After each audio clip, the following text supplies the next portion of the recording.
Up next on The Reveal. An Atlanta man with a medical emergency begging for help in police custody. He was asking for help. He was standing at the glass, repeatedly asking for help, and he could not breathe. This man is a walking time bomb, and they put him in a cell and left him there. A detention facility with a history of complaints. I got an idiot over here playing games. He's trying to get to the hospital, so he's just playing around. At the end of the day, they just didn't care. And new calls for a criminal investigation. She disappeared 38 years ago, but a Facebook post changed everything. It's almost like you're living in a daze. You haven't come out of it yet. From our Midtown studios in Atlanta, The Reveal begins now with our multi-Emmy and National Mural Award-winning team of investigators. Welcome to The Reveal. I'm Andy Perotti. A Reveal investigation has uncovered video of an Atlanta man who died in police custody, repeatedly heard screaming that he could not breathe. Instead of taking him to the hospital, the Cobb County Detention Center put him in a padded room to die. The medical examiner ruled his death natural, but evidence we uncovered shows his death could likely have been prevented. Infirmary, vet speaking, may I help you? We have a guy named Wingo Cavell. He has been throwing up for a while now since we came on shift. You seen it? Yes, ma'am. I've seen him throwing up. From the moment he stepped inside the Cobb County Jail, nearly everyone thought Cavell Wingo was sick. Everyone, that is, except those who needed to believe him the most. I'm sending you one down. He's on the way. He's like laying on the floor screaming. He's sweating. He said he's got abdominal pain. He can't fake this. Video recorded inside the jail in September 2019 has no sound, but interviews conducted by investigators with deputies and nursing staff paint a picture of what happened the night Wingo died. He was asking for help. He was standing at the glass, repeatedly asking for help, and he could not breathe. And he had actually fell backwards onto the floor and crawled to the window and was asking again, begging for help, and he could not breathe. When he yelled at me, or he was yelling in the sunblock, he said, "I need to go to the hospital. I can't breathe." I talked to him for a minute, and I was like, "But if you're hollering, you are breathing." So once he banged on the door, he fell back, because I'm assuming he couldn't breathe. I saw him fall back. It started just before midnight on September 28th, when a deputy transferred Wingo to the infirmary after complaining of severe abdominal pain caused by an ulcer. Wingo was in custody for drug possession. He was saying, "I'm not going to make it. I'm finna fall out the wheelchair." And I was kind of like, telling him, like, "No, you're going to be all right. We're almost there." Records show for more than 7 hours, the 36-year-old father of 3 repeatedly begged to be sent to the hospital. Jail video shows him collapsing in his cell at least 5 times. A charge nurse named Annalene Visser said she believed Wingo was detoxing and only wanted to go to the hospital because he was drug seeking. She refused to take his vitals or allow anyone else to do it. Me and the secretary, Tiana, both asked the charge nurse, Annalene, hey, he's asking for help. Can we help? Yeah. She said no. The charge nurse then requested deputies send Wingo to a padded isolation room. After growing tired of hearing him complain, he was slowly dying. Hi, do you have a pad open? I got an idiot over here playing games. He's trying to get to the hospital, so he's just playing around. When a deputy opens his cell, Wingo collapses to the floor. It takes a deputy 9 minutes to pick him up. When he's put inside the padded room, they strip him of his clothes, leave 2 cups of water inside, and close the door. Jail policy requires staff to look inside isolation rooms every 15 minutes. Did you look in the cell door? Yes. Did you look in the window? Yes. But the jail video shows that's not what happened. When it's time to check on Wingo, the deputy never looks inside 2 different times. A short time later, Wingo is found cold to the touch, not breathing, dead at 9:51 in the morning. Tiffany Wingo is Cavell's sister. At the end of that, I felt like he shouldn't have died like that. Like, he died alone. He died in the room screaming for help, and he asking y'all for help. And then at the end, y'all tried to give him help, and which it was too late. Kiara is Wingo's daughter. How could so many people sit around and just watch somebody suffer like that and not help? The charge nurse claims she never heard staff say Wingo couldn't breathe, and she didn't check his vitals because he was rowdy. Explain rowdy. He was loud, he was, I don't know what he was saying. He was just disruptive. Timothy Gardner is the family's attorney. He wasn't loud, he wasn't disruptive, he was in pain. She also claims that he was fighting other inmates. He wasn't fighting other inmates, he was fighting for his life. And she chose to even observe that. Not even sheriff investigators believe the charge nurse. You said that if somebody's acting out, you don't take their vitals. But we've seen the video, and I've yet to see him throughout the video acting out at all. This past June, the sheriff's department concluded its investigation, finding no crime committed or jail policy violated. The medical examiner ruled his death natural, caused by a perforated gastric ulcer. No drugs found in his system. At the end of the day, they just didn't care. There was nothing he could have done to make them care. It's who they are. It's criminal, quite honestly. If you're entrusted to care for someone, just like if you had to care for an elderly parent or a child, and you failed to care for that person when they were telling you they were sick, and then you chose to put that person in a corner in a closet and ignore their cries for help despite the clear signs that these people were in distress, and they died, then you're going to be held accountable. That's a crime. And their behavior makes you question not only their responsibilities as nurses and sworn officers, but as human beings. Up next, on The Reveal, a fresh pair of eyes looks into how the nurses responded in a new request for a criminal investigation. I mean, you watch that video and it's the most heartbreaking thing I've ever seen.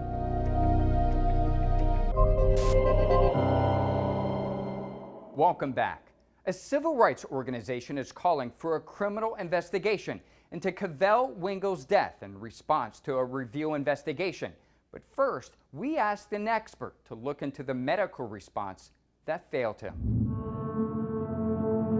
Man, within a couple of seconds, he just broke out in a big sweat. They're looking at us like he's just detoxing. We're like, no. You need to come get him. Nearly a dozen fellow inmates sounded the alarm when they saw Cavell Wingo sick. What happened was the guy was in pain and nobody took him serious. He was laying on the ground crying for help and nobody took him serious. It's like he said, I have abdominal pain, I'm vomiting, I'm nauseated, and I have an ulcer. And they went, so what? When Claire Teskey first saw video of Wingo begging for help inside the Cobb County Jail infirmary, she felt confident the 36-year-old was not faking his pain. I like to say I've seen it all. Teskey is a registered nurse with 40 years of experience, half of it managing correctional medical units in California. 11 Alive asked her to review Wingo's case. This man is a walking time bomb, and they put him in a cell and left him there. That's pretty disturbing. Teskey says the first sign Wingo needed immediate help is when he arrived by wheelchair complaining of an ulcer. I can tell you that if that man had come in front of me in the infirmary, I would have probably had somebody take his vitals. I would have checked him, but I'd also have called an ambulance. I would have sent him out right then. Two other issues caught her eye. A nurse playing card games on the computer for hours while Wingo pleaded for help. The other, when he collapsed outside his cell. Nurses were sitting back behind the nurse and the desk. Three of them were sitting there. Not one of them got up and went around to see if that man was okay. I wouldn't have an employee like that. At the time, WellStar Health System operated and staffed the jail's infirmary. In emails to 11 Alive, the company initially wrote it was unaware of any specific details or claims around these events until after 11 Alive shared its findings. 12 days later, WellStar wrote back to say, what we have seen and learned of Mr. Wingo's experience at the detention center is heartbreaking and unacceptable. More should have been done. But concerns about Wingo's care isn't the only complaint about the jail or WellStar. In the past 13 months, 6 inmates have died while in custody inside the Cobb County Jail. Over the past 2 years, 11 Alive has reported about 7 other deaths, and the public's outrage that followed. At this town hall meeting organized by ACLU Georgia, family and friends and attorneys of inmates demanding answers. It is unconstitutional. It should not be this way. We've got to do something. Doreen Grimes is president of the Cobb County NAACP. She wants a criminal investigation launched into Wingo's death. There's too many cases that are so familiar to Mr. Wingo's case that it's long overdue. And the spotlight and the attention to the Cobb County Detention Center needs to be shined bright. It's a problem she believes is rooted in the county's history with its communities of color. This is a reputation city, county, that has a reputation of if you are of an ethnic background, don't get caught in Cobb County. Hi, do you have a pad open? I got an idiot over here playing games. He's trying to get to the hospital, so he's just playing around. I mean, you watch that video and it's the most heartbreaking thing I've ever seen. Cobb County Sheriff Neil Warren, who oversees the jail, declined repeated interview requests for this story. But in a statement to the Reveal, he stands by his deputies and the care provided to Mr. Wingo. At the end of the day, he writes, "We are law enforcement officers, not medical professionals. For this reason, I have always made it a priority to contract with the best healthcare providers available in hopes of giving inmates access to the same caliber of doctors and nurses that they would see if they were not in our custody." The county and Wellstar ended their relationship this past May. The Cobb County District Attorney's Office says it is aware of the circumstances surrounding Mr. Wingo's death, but it would not say whether it plans to pursue an investigation. Coming up, we unravel the mystery surrounding a young woman known as Jane Doe. She's a person, you know, and she had her dreams and her hopes, and this terrible person took that away from her.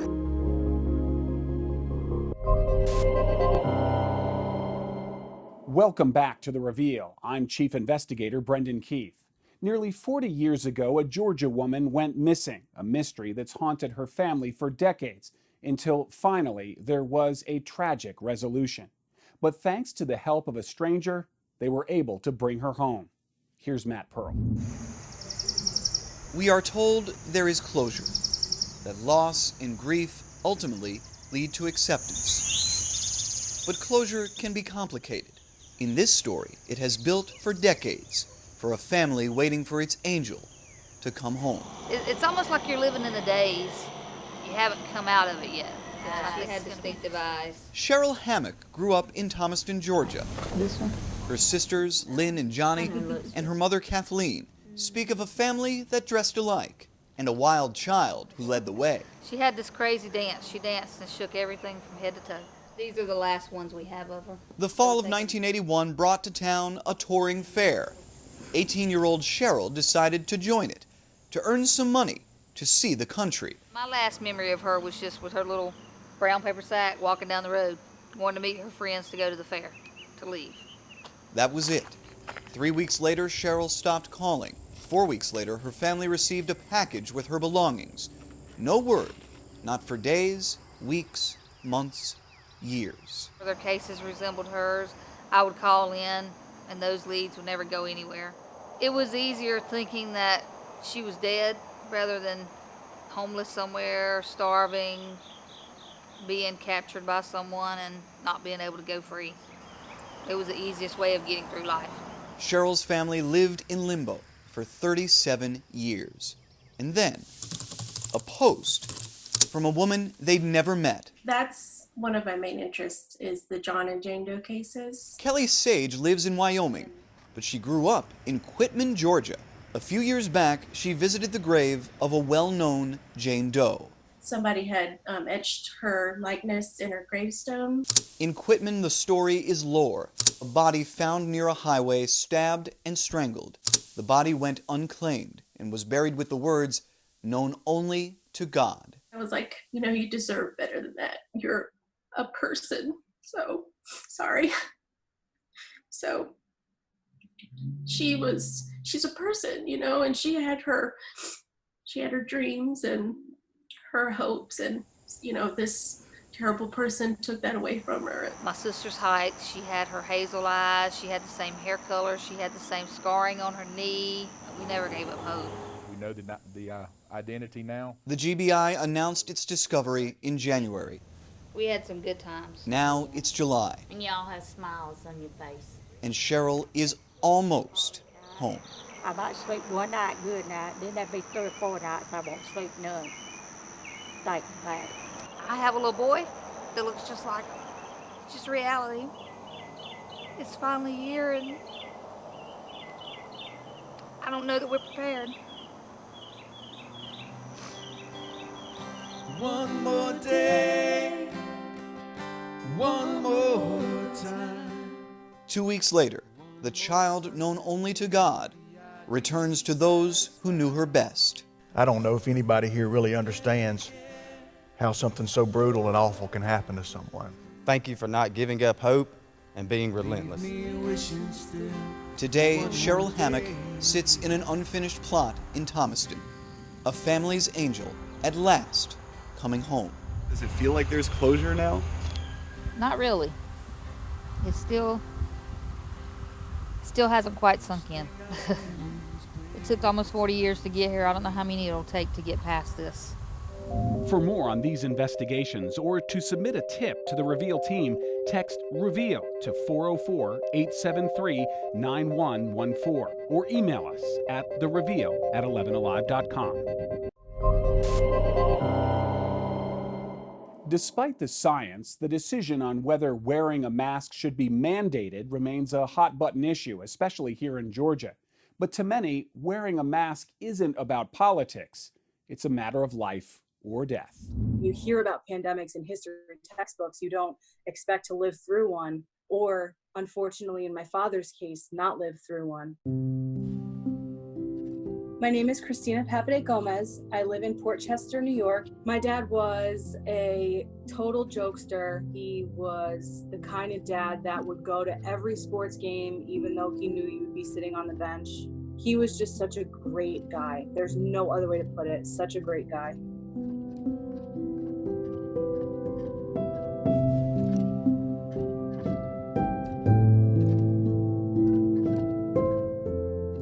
Every day there was different reports, different, doctors calling with different results, and they would fix one thing and then they would scramble to fix another thing. And we were like 25 miles away from where he was. We couldn't be there or do anything for him. So it was really horrible. After a month, exactly to the day, a month of being in the hospital, he passed away.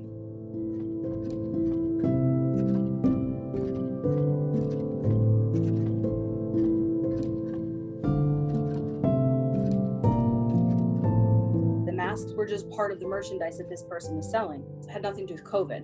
And if anyone has any questions as to why my mask says, I'm like this because my dad died, well, that's a perfect dialogue for me to give them my reasoning. So anyone who has lost someone to COVID, I believe, at least in what I've seen and experienced, feels the same way that I do, that maybe their loved one would still be here if people were wearing a mask. This is why I care so much, and this is why I'm so passionate, and this is why when you're not wearing your mask, I'm gonna ask you to put yours on.